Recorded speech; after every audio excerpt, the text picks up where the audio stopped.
Welcome to Business Innovators Radio, featuring industry influencers and trendsetters sharing proven strategies to help you build a better life right now. Hello and welcome to this episode of our show. This is your host, Keith Doherty. Today our special guest is top real estate agent Debbie Wold of Exit Realty Pro based out of Canton, Texas. Debbie acquired her Texas real estate license in 2010 and came on board with Exit Realty Pro in late 2011. She had been nominated and featured on the cover of Top Agent Magazine, Texas edition for March 2016. She was also the top money earner and listing agent in the region for Exit Realty in 2014, as well as an Exit Realty Bronze Award winner. In 2015, she continued the trend as top listing agent in the region and second highest money earner while working at Exit Realty's prestigious Silver Award for the 2015-16 fiscal year. Her pursuit of personal growth has been her guide in building a strong real estate business east of the Dallas-Fort Worth Metroplex. All right, with all that said, Debbie, welcome to the show. Well, thank you, Keith. I'm honored to be here. Debbie, if we could start for our listeners, what led you into real estate? Was it something that you always knew you wanted to do, or did you maybe stumble into it? Actually, it was a great experience I had selling my home, and that happened in 2009.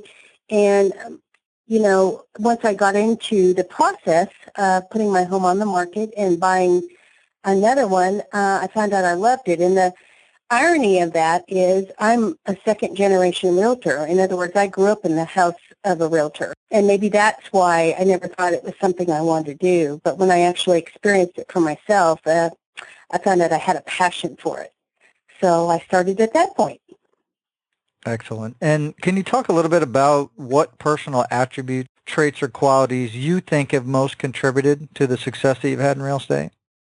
I think the trait that I have personally to my success is that I'm very coachable, and I have a very strong work ethic. And having been raised in a home of self-employed entrepreneurial type people, that work ethic's very, very important because you will know when you're in business for yourself, if you don't go to work every day, it's not going to happen. But having a coachable attitude and I was really willing to do whatever it took. And that's how I came when I went full-time with real estate. That was my approach. And I think that's what helped get my momentum rolling pretty quickly. Excellent. And do you think you could give our listeners an example of when your traits played a role in your path toward success? Yes. Actually, my big aha moment was I was sitting in a training or a meeting with our regional president, Bob McKinnon, and he came into town to kind of, give us a little bit of a pickup. This was in the fall of 2012, and it was something that he said. I had been exerting a lot of energy, and he said at that point, if you want to have a great January, you have to start now. And he said a lot of realtors start winding down for the holidays.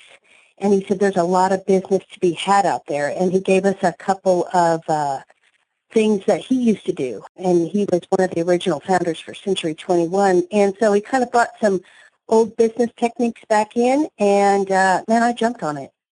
And I said if it was good enough for him, it ought to be good enough for me. And I had a huge January. So that was what kind of kicked it off, being there, listening, hearing what they're saying, and be willing to do whatever it took. And that was, once I got that momentum going, I didn't slow it down. I kept that ball rolling. So that was my moment. That kind of got me kicked off. Excellent. And obviously, you got started at probably one of the worst times. I think, 2009, 10, 11 was not some of the best years of real estate. So obviously you kind of had that to fight. So can you talk a little bit about some of the adversities or trials that you had to overcome in order to achieve your goals and have success in real estate?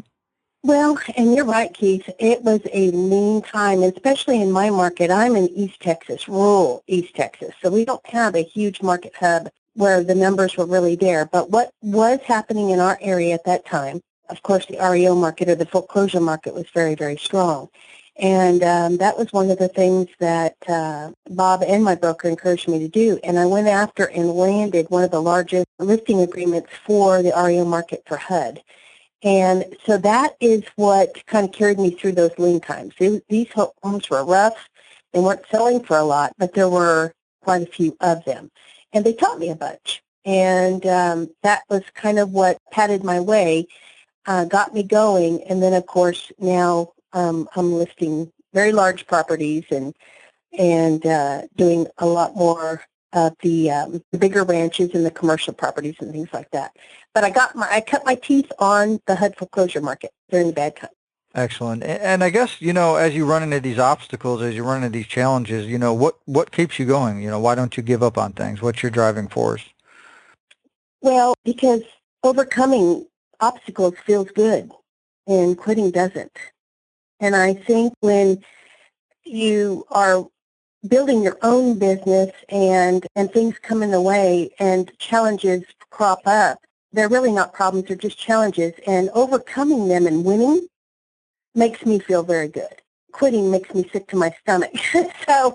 So I just, as I come across them, and you just figure out a way, what do I need to do to resolve this? And it's a learning process, and it's part of your personal growth, too. I mean, it doesn't just come up in the business side of things. It comes up with you as you're building your business, too.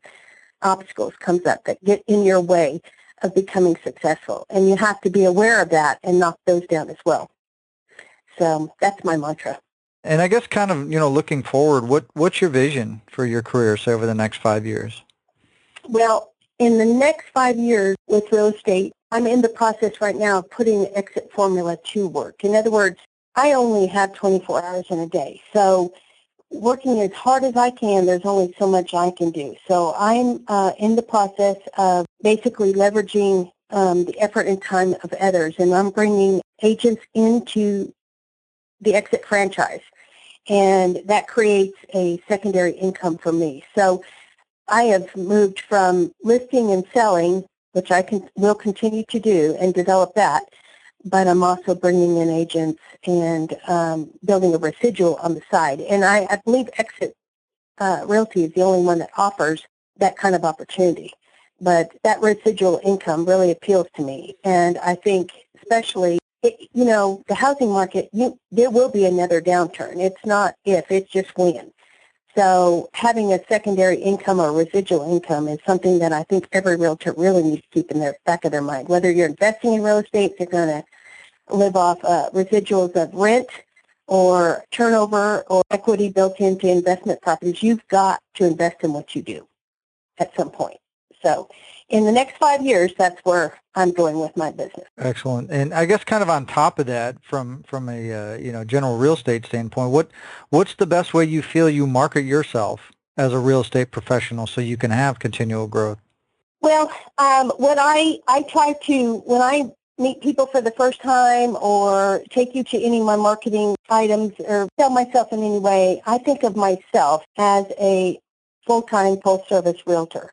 And a progressive one, meaning that my full-time, full-service relates to the customer service end of things. In other words, whatever it takes to help you get your property in the shape that you need it to sell.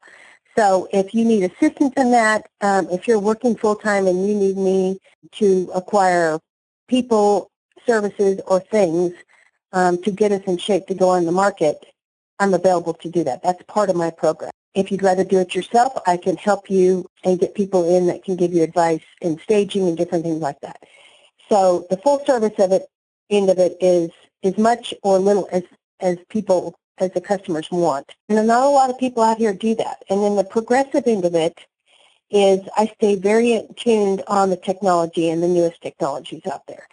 So I try to always market and have available everything that the big cities and the bigger markets have, so that they feel like when they're listing with me in between Dallas and Tyler in East Texas, that they're getting the same attention, the same marketing that they would if they were in Houston, Austin, or Dallas. So that's how I do it. Excellent. And I think sometimes there's a lot of misconceptions when the general public looks at real estate agents, probably because of the barrier to entry. You take a little bit of training, you pass the state test. There's not a lot of, I mean, one agent compared to the next could be totally different. But so what do you think the biggest misconception or myth that people have about working with a real estate agent is? Well, what I've run across, and that's barring that they've had a bad experience with an individual, but the biggest misconception I run across is that we are going to cost them money. And that couldn't be farther from the truth. And I see these situations happen every time. Well, they look at that commission and they think, oh, I could put that in my pocket. But chances are that they get their property put together, priced, and sold without having the help of an expert is pretty slim. And then also they don't always understand how much liability you're exposing yourself to. And that comes from, one of our biggest issues with litigation in our industry is non-disclosure. And they might think it's okay, well, I'm not even going to mention that little problem every time it rains with that septic backing up, and that could get them in a lot of trouble down the road. And so there's a lot of things that come with an agent that they don't actually realize until you sit down and visit with them and say, okay, this is what I do, this is what we're going to do, and take that liability and weight off of the client, and then they don't think that commission looks near as big as it did before. But that's what I run against. Excellent. And let's say you get a call from a family member. They're in another state. They want to sell their home. And what advice would you give them about selecting an agent that can best serve their needs? Like you talk about taking care of your clients. What would you tell them to look for in selecting the ideal agent? Well, relationship. And that's what I think it comes right down to that. What kind of rapport do you have with that person? And if it was a friend or a family member of mine out of state, the stats from NAR, the National Association of Realtors, tell us that 2/3 of people out there getting ready to list their house only interview one person. And, that kind of limits you to what you might actually find out there. And I think it's important to reach out and interview 2 or 3 different people, because you may feel more at home and more connected to someone, male, female. Maybe you don't see their name on every single sign in the neighborhood. But that professional connection is very, very important, because in the process of selling your home, lots of things happen. There can be frustration, there can be lack of understanding, there can be misconception. So having a professional relationship with that person that's marketing your home and having them care enough to turn around and tell you, this is what's going on, here's the expectations, and here's how I'm going to handle them, is very important. And you may not get that from somebody you are good friends with or someone that you casually know and just assume they were the realtor for you. So my advice to them is interview more than one person for the job and make sure they come prepared and tell you what they're going to do to get your home sold. And you'll know. When the right one walks in, you'll know. Excellent. And Debbie, if somebody's looking for an agent, especially obviously in the Canton, Texas general area, what's the best way they can find out more information about you and how you can help them? Well, the easiest way, I've got a couple different ways to get a lot of information about what I do in the area.